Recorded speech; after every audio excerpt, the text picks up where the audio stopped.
Al-Fatihah. A'udzubillahi minasyaitonirrajim. Bismillahirrahmanirrahim. Alhamdulillahi rabbil alamin arrahmanir rahim maliki yaumiddin. Iyyaka na'budu wa iyyaka nasta'in ihdinas siratal mustaqim siratal ladzina an'amta 'alaihim ghairil maghdubi 'alaihim waladdallin. Rabbi ighfirli wa li walidayya amin.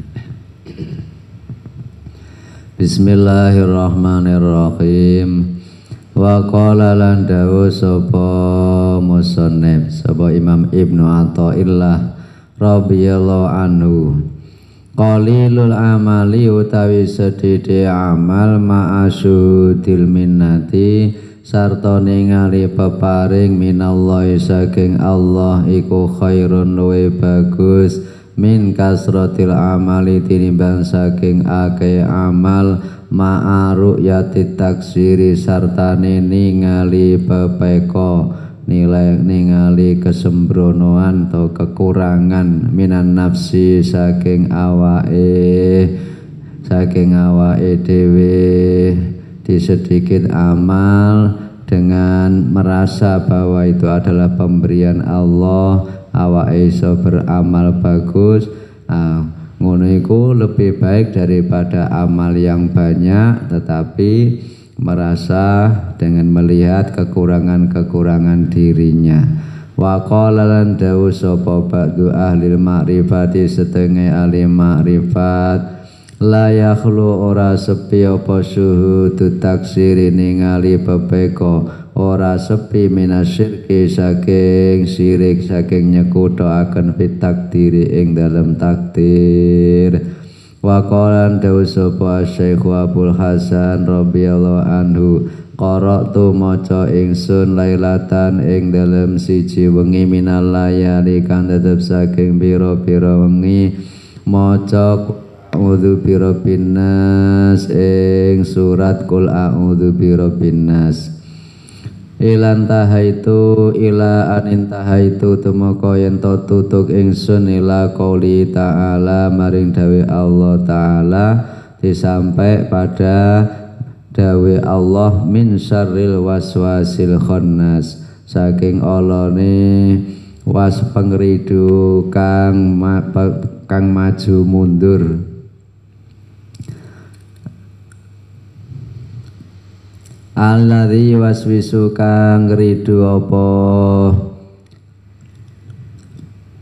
waswas fi sudurin nasi ing dalem dodone menungso minal jinnati saking jin wan nasi lan menungso. Fakila mongko den dawuhaken limaring ingsun syarrul waswasi utawi olone waswas iku waswasun waswas pengridu godaan yadkhulu kang manjing apa waswas bainaka ing dalem antarane sira wa baina habibika lan ing dalem antarane kekasih sira ya tegese Gusti Allah yunsika kang nglalekaken apa waswas ing sira altafahu ing pira-pira kawelasane Allah al-hasanata kang bagus wa yudzakiru kalan ngelingaken apa waswas ing sira af'alaka ing pira-pira penggawe sira asayyi'ata kang ala wa yuqallilu lan nyethithikaken apa waswas indaka ing dalem sanding sira dzatal yamini ing penggaweane malaikat kang jaga arah tengen nganggep sedidik ning gone amal apik wayuk sira wayukasiru lan ngakehaken apa waswas datasimali ing penggaweane malaikat kang jaga kiwa tegese amal elek jaga apa nganggep akeh ning gone amal-amal sing elek. Dadi waswas diridu ambek setan ambek apa ambek golongane jinnati wan nas diridu ngono iku mang liak dila krana arahe ngelih liak dila krana arahe ngelih apa waswas bika ing sira an husnidzanni saking baguse penyono billahi kelawan Allah wa rasulihi lan utusane Allah ngalih ila suidzanni maring olone penyono billahi kelawan Allah wa rasulihi lan utusane Allah. Fahdhar mongko wedi sira hadzal baba ing iki babe masalah was-was niki.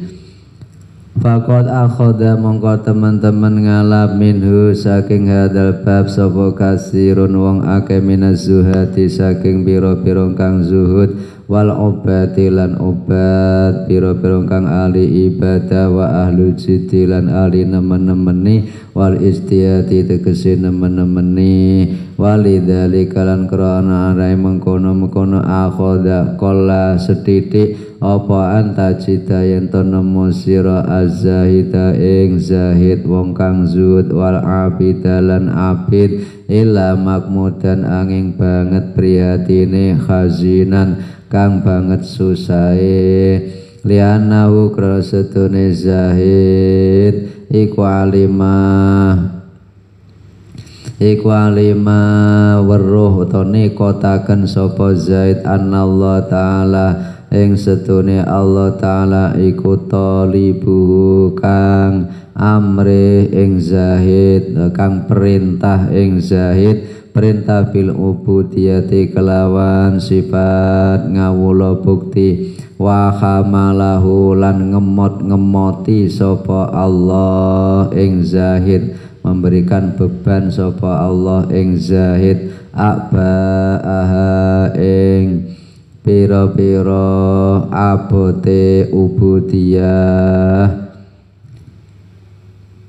wa alzamahu lan netepaken sapa Allah ing zahid ma ing barang asfaqat kang wedi sapa apa as-samawati pira-pira langit wal ardu lan bumi wal jibalu lan pira-pira gunung wedi min hamlihi saking nanggung ma qala dawu sapa Allah Gusti Allah subhanahu wa ta'ala inna setune ingsun iku aradna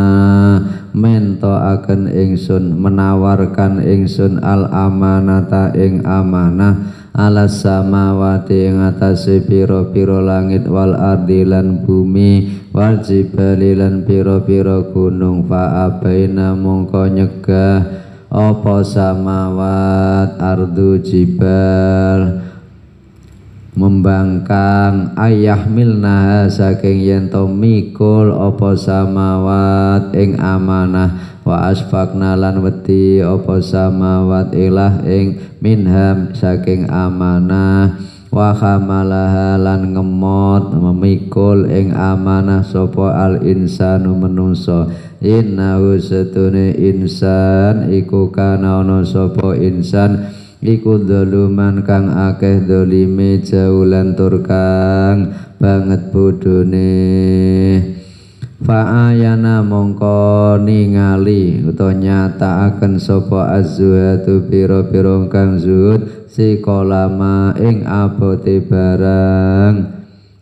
khamalu kang ngemot kang mikul sapa zuhad walam yanfudu lan ora nerus sapa zuhad ila suhudi lutafil hamili maring ningali pira-pira kawelasane zat kang momoti ya kawelasane Allah momoti memberi lil asqali maring pira-pira momotan an ibadi saking pira-pira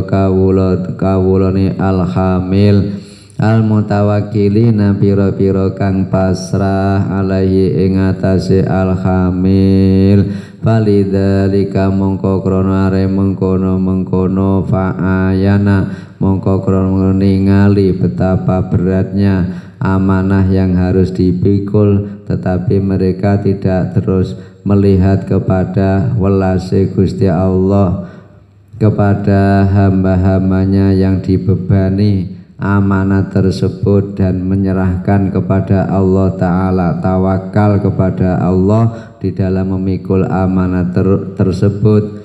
Krana iku lazimahum netepi ing zuhad apa alkamatu bangete priyatin wastaula lan nglindih utawa nguasani alaihim ing atase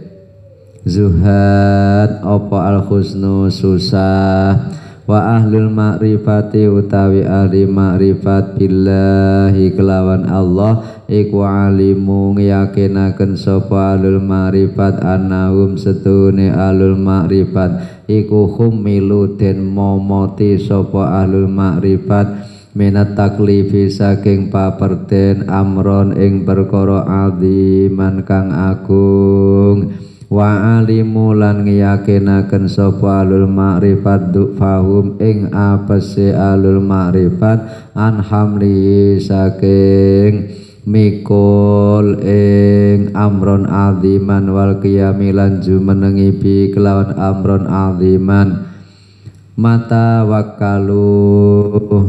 mata wakalu ing dalem sakapan-kapan masraken sopal makrifat ila nufusim maring pira-pira awake ahlul makrifat nek kapan diserahno ning gone awake dhewe ya maka mikul taklif mikul perintah-perintah atau kewajiban-kewajiban itu sesuatu yang berat untuk bisa memenuhi kewajiban-kewajiban itu nek diserahno ning gone awake dhewe tapi krana ahlul makrifat itu ngerti dan yakin bahwa untuk mikul beban sing berat iku mau awake dhewe itu apes ndak mampu dadi krana iku dipasrahne ning gone Gusti Allah. Qala dawuh sapa Allah Gusti Allah azza wa jalla wa khuliqalan den dadiaken sapa al insanu manungsa dhaifan ingkang apes wa alimulan ngiyakinaken sapa ahlul makrifat annahum setuhune ahlul makrifat iku idza raja'u ing dalem nalikane bali sapa ahlul makrifat ilallahi ta'ala maring Allah ta'ala hamala mongko ngemot sapa Allah minhum saking ahlul makrifat ma ing barang hamalahum kang momoti sapa Allah ing ahlul makrifat tapi ahlul makrifat ya yakin nek kapan mereka kembali kepada Allah Ta'ala ya maka Allah lah yang memikulkan berat beban yang berat itu dipasrah nang gone Gusti Allah lah krana pasrah nang gone Gusti Allah ya Gusti Allah sing nyukupi qala dawuh sapa Allah Ta'ala wa man lan utawi sapane wong iku ya tawakkal pasrah sapa man ala Allah yang atase Allah fa wa mungko utawi Allah iku hasbu kang nyukupi ing man faraja'u mongko bali sapa ahlul makrifat ilahi maring Allah bisidqil lajai kelawan temene ngusi fahumila mongko den emot anhum saking ahlul makrifat apa al asqalu pira-pira momotan sing apa dipikul tadi dengan dengan bertawakal kepada Allah sehingga dicukupi ambek Gusti Allah sehingga tidak terasa berat basaru mongko lumaku sapa alul makrifat ilallahi maring Allah mahmulina khalih pira-pira kang den mod fi makhafatil minani ing dalem pira-pira kanugrahan kang den serupaken tunggangan taruhu budalan sore apa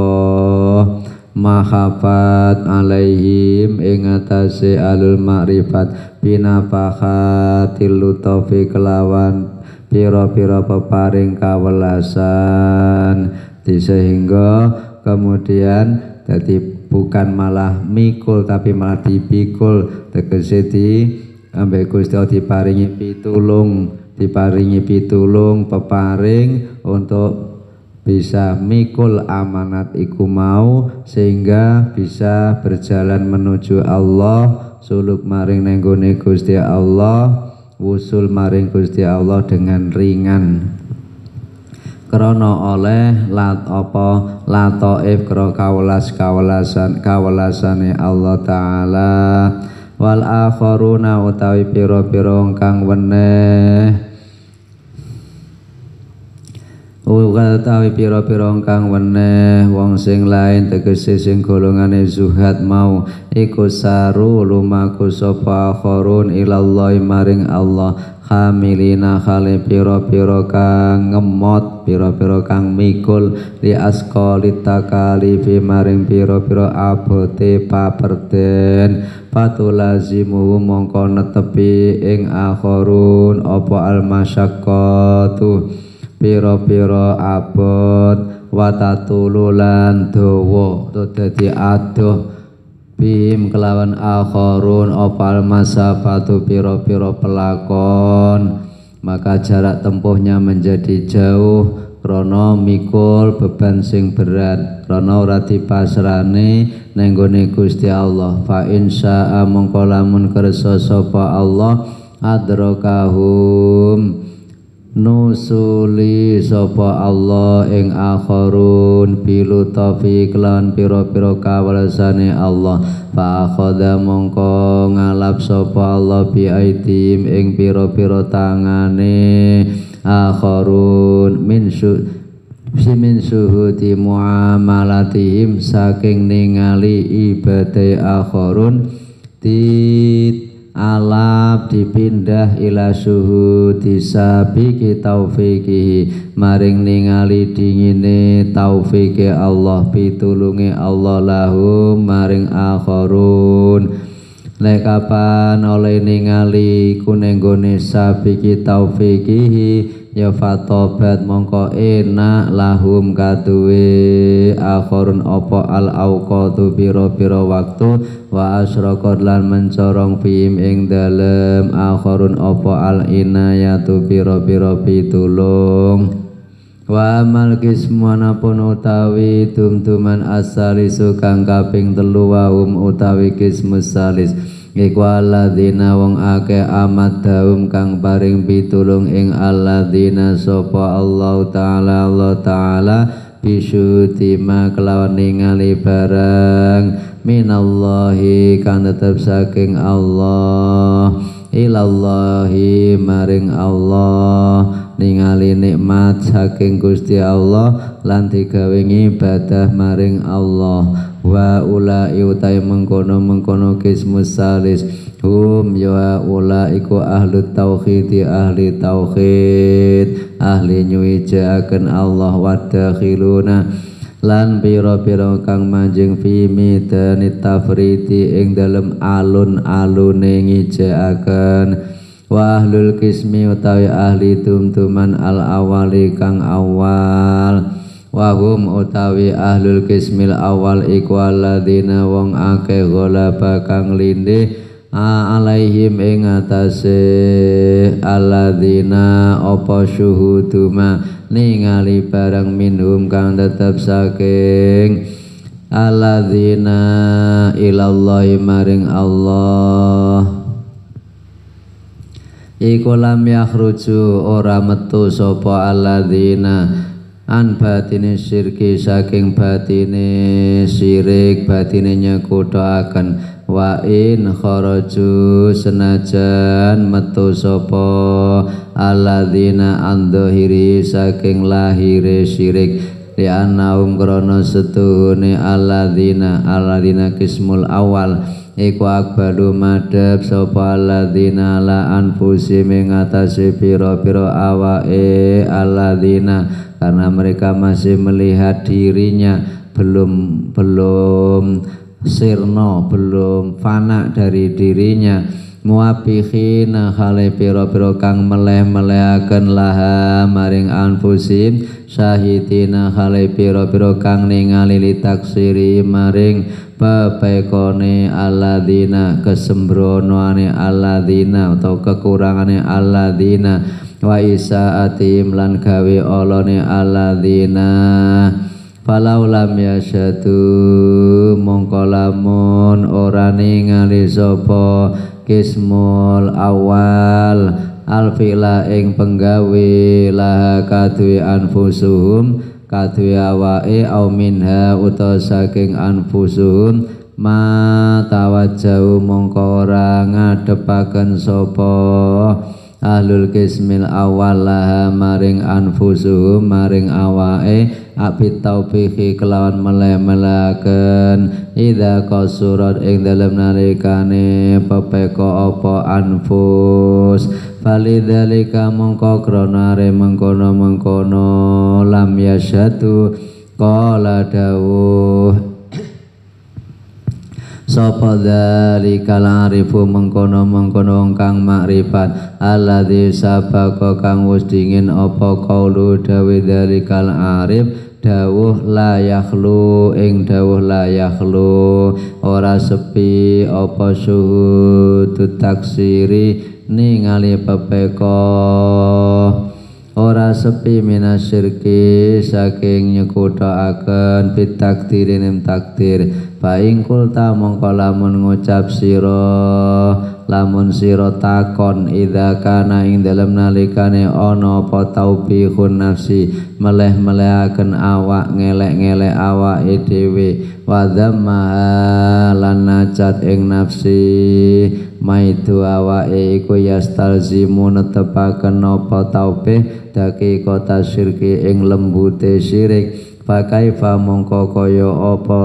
tasna'u agawe sira maka bagaimana atau apa yang harus kamu perbuat wallahu ta'ala utawi Allah ta'ala iku qaddama teman-teman nacat sapa Allah an-nafsa ing nafsu wa amarona lan perintah sapa Allah ing kita bitaubihiya kelawan meleh-melehaken nafsu idza qasurat ing dalem nalikane pepeka idza qasurat nalikane pepeka apa nafsu wabkhuwa utawi meleh-melehaken nafsu huwa ya wabkhu iku idza kanat ing dalem nalikane ana apa nafsu iku kadzalika kaya mengkono-mengkono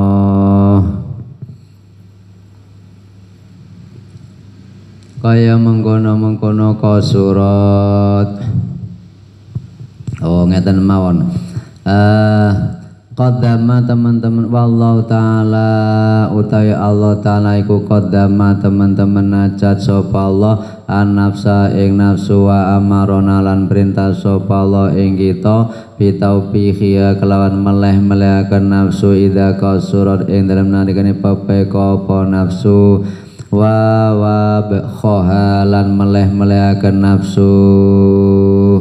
wa ya wabhu idza kanat ing dalem nalikane ana apa nafsu iku kadzalika kaya mengkono kasurat lajarene lek kapan ngelek-ngelek awake nek kono masih ada syirik sing khafi syirik sing lembut lah padahal Gusti Allah perintah kongkon apa nacat ning gone nafsu lah piye fal jawabu mongko utawi jawabe iku anna dzammaha setuhune nacat ing nafsu iku li anna Allah ta'ala krana setune Allah ta'ala iku amaraka perintah sapa Allah ing sira bidammiha kelawan nacat ing nafsu min ghairi antasyada saking tanpa yen to ningali sira la kate nafsu kudratan ing kuwasa auto difoto nyendeaken sira ilaya maring nafsu fi'lan ing penggawe pala taroha mongko ora ningali sira ing nafsu ya nafsu alfa ilata ingkang agawe lahu maring fi'lu maring penggawe wa amal kismuana pun tawi tum-tuman asani kang kaping pindho wa utawi kismusani iku alladzi wong yasyatu kang ningali sapa ladzi ma ing barang minallahi kang tetep saking Allah ilaihi maring ladzi apa sing diparingne Gusti Allah maring awake ladzi Fawa mongko utawi ladzi wa ingkana senajan ana sapa alladzi kismusani iku khairon luwih bagus minal kismi tinimbang saking tumtuman al awali kang awal lakinna tetapi ne alladzi iku masalima ora selamat sapa ladzi min isbatin saking netepaken li nafsihi maring awake ladzi idra krana ningali sapa ladzi nafsu ing awake ladzi muhtatan ingkang den hadiahaken ilaiha maring nafsi apa hadayal haqi pira-pira hadiah Allah kang hak falaula isbatu mongko lamun ora ana utawi oleh netepaken ladzi li nafsihi maring awake ladzi masyaita mongko ora ningali sapa ladzi zalika ing mengkono hadaya bali asli hadainil makna ini mongko krana arai iki makna loro asara milih sapa ahlullah taala ahline Allah taala tegese wong kang ahli makrifat ing Allah milih al-qisma ing tumtuman as-salisa kang kaping 3 bahwa utawi qismus salis iku ayakuna yen ta ana sapa qismus salis iku bisyuhudima ningali barang minallahi kang tetep saking Allah ningali nikmat sing saking Allah ilallahi maring Allah digawe ibadah maring Allah fafham mongko ningalon mongko paham sira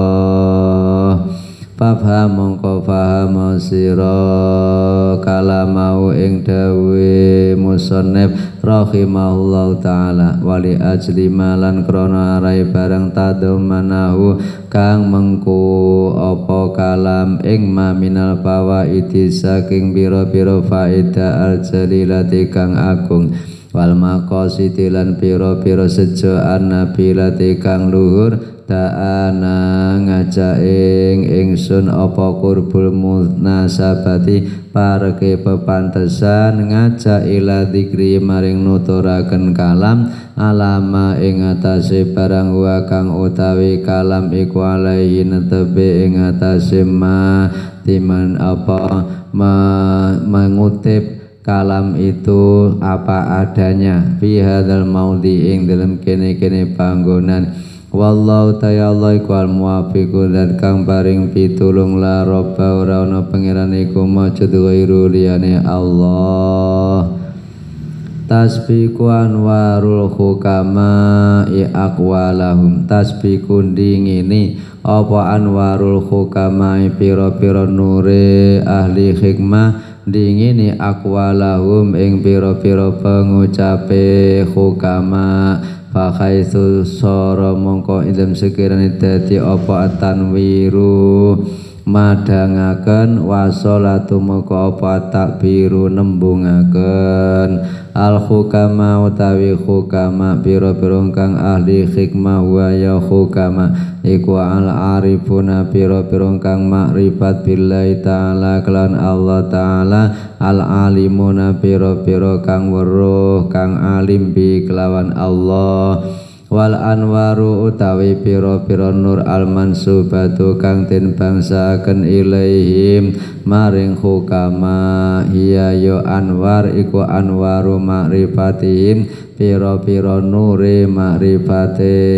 hukama waya utawi anwar iku kuwatu yakinihim kuwate yakine hukama fa innal umura mongko stune pira-pira perkara kula ya sekabehane umur iku biyadillahi taala ing dalem kekuasaane Allah taala la syarika ora ana kang nyekutane iku maujud lau kadhe Allah fiha ing dalem umur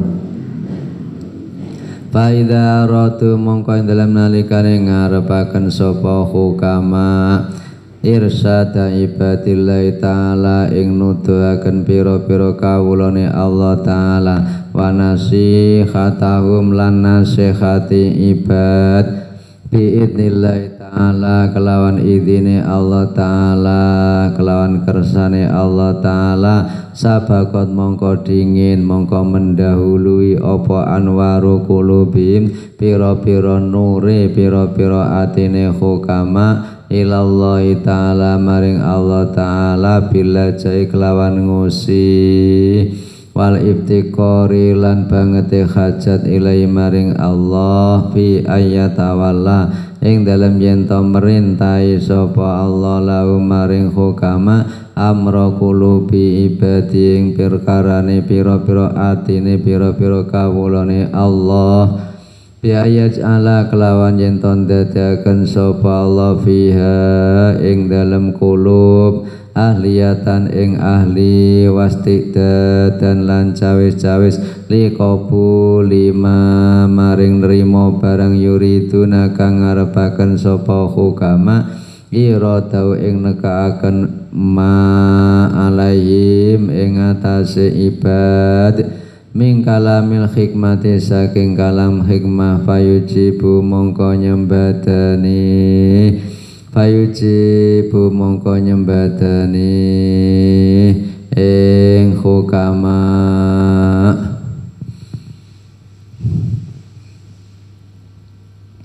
fayujibu mongko nyembadani sapa Allah ing hukama ila dalika maring mengkono-mengkono ayat ala mengkono ndadekaken atine wong sing ngrungokno dawuh-dawuh iku terbuka faidza kal takallamu mongko ing dalem nalikane guneman sapa hukama bi kelawan ma talakot mongko nampa ing ma menerima ing ma apa kulubu pira-pira atine pira-pira atine samiin atine wong kang ngrungokne alati wasala kang tumeka ilaiha maring kulub maring pira-pira ati apa anwaru asraril hukamai pira-pira nure pira-pira samarane pira-pira ahli hikmah kama tatalako kaya oleh nampa apa al ardu bumi al maitatu kang mati nampa wabilal matori ing derese udan fayantafiuna mongko ngalap manfaat fayantafiuna mongko ngalap manfaat sapa ibad sapa pira-pira kawula bidzalika kelawan mengkono-mengkono kalam yatama intifain kelawan luwih sampurnane ngalap manfaat waqad ausolan teman-teman wasiat sapa Luqmanul Hakim Kiai Luqman Hakim ibnau ing putrane Luqman faqala mongko dawuh sapa Luqman ya bunayya ya najili ingsun ma ing apa balau tatu meka sira min hikmatika saking hikmah sira qala dawu sapa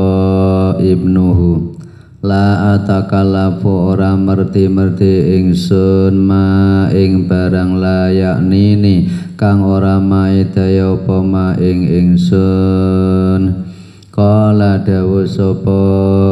Luqman ya bunayya ya anak ciri ingsun inau setune ingsun setune kelakuan iku kot bagia teman-teman keri apa syai'un suwi-wiji akharu kang weneh se ana liyane iku jalis lungguh ngruwangono lungguh sira al ulama ing pira-pira wong alim wazakhimhum lan deseka sira ing ulama biruk batai kalawan dengkul loro sira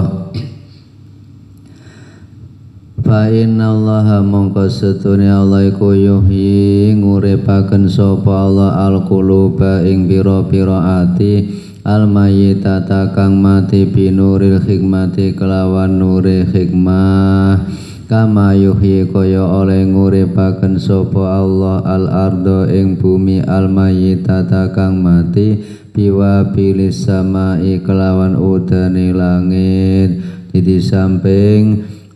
la atakalafu tidak melakukan sesuatu yang tidak berfaedah juga ojo lali nambah ilmu. Jadi ngruwangi lungguh ulama ganti berapa campur sampai ulama ngrungokno dawe ulama jene atine selalu urip.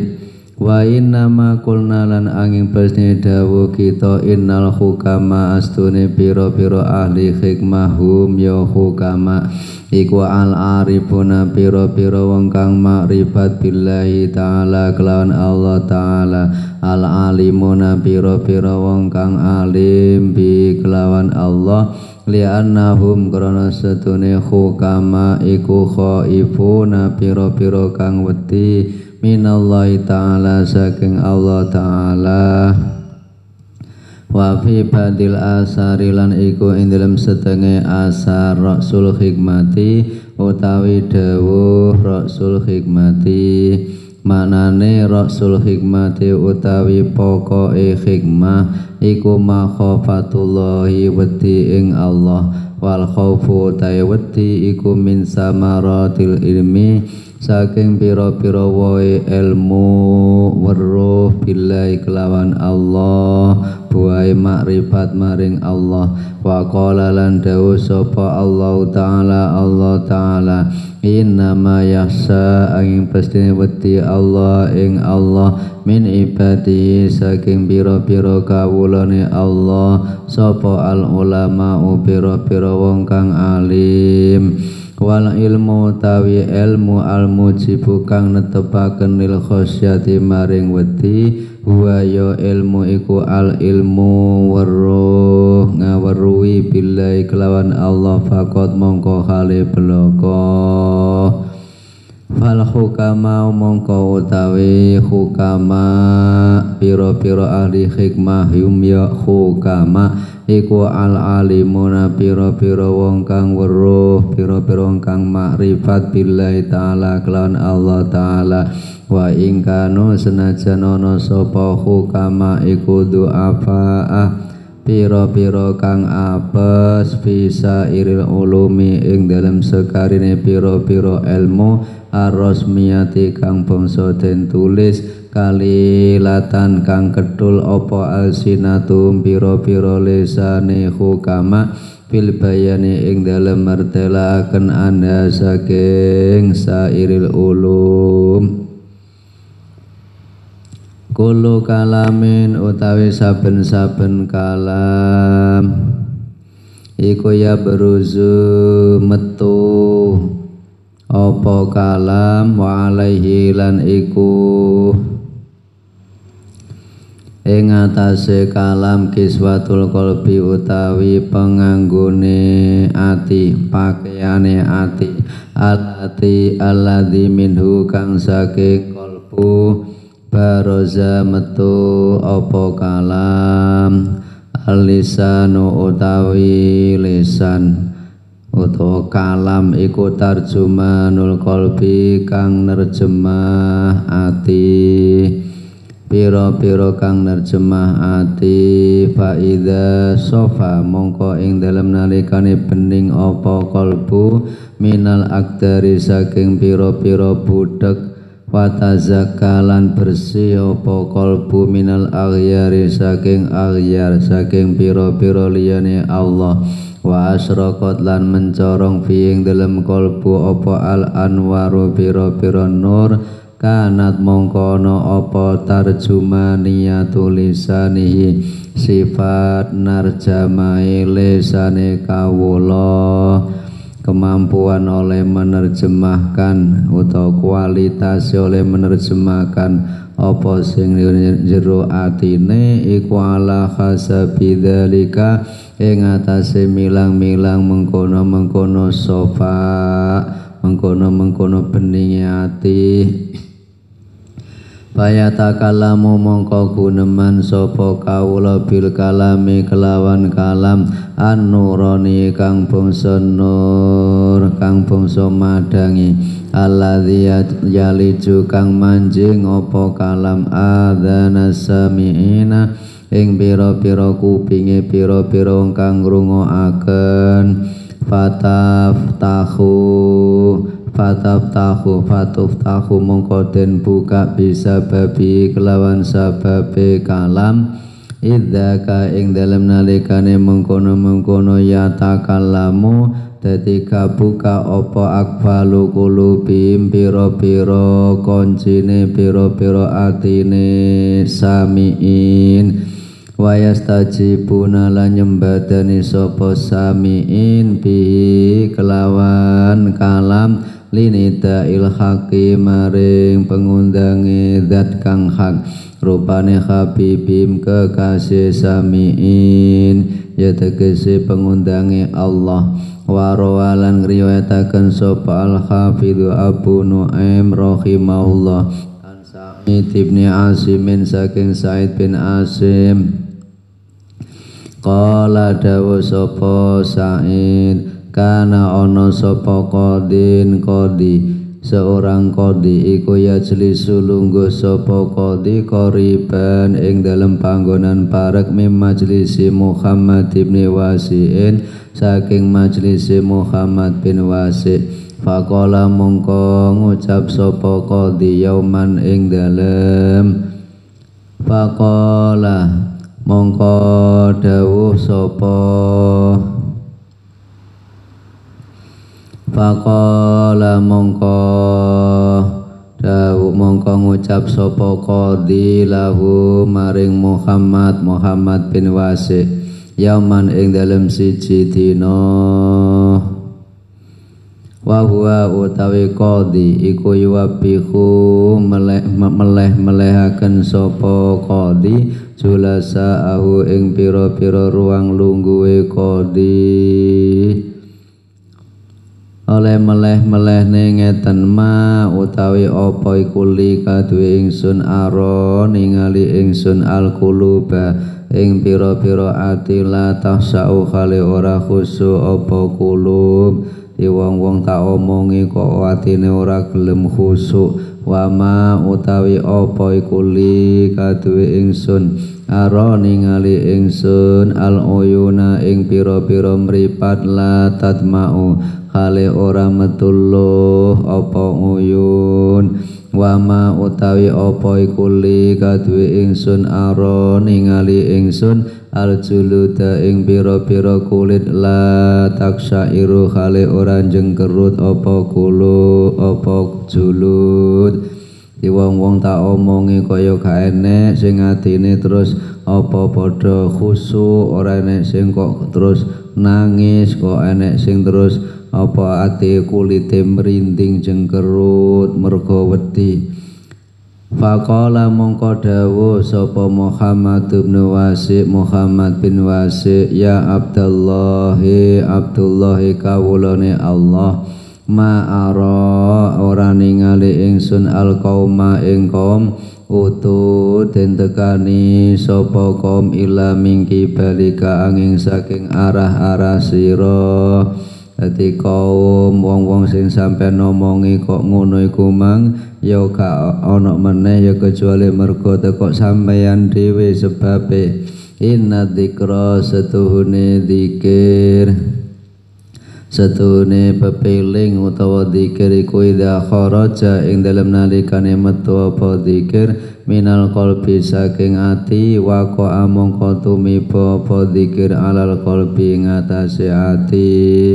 Jadi pitutur lek kapan metu teko nggone ati ya tumiba ning nggone ati mengenai hati. Lek kapan ora metu teko nggone ati sing bersih, ati sing bersinar ya gak iso tembus ning nggone ati. Qultu wa qad khazal muallifu wallahu a'lam bissawab.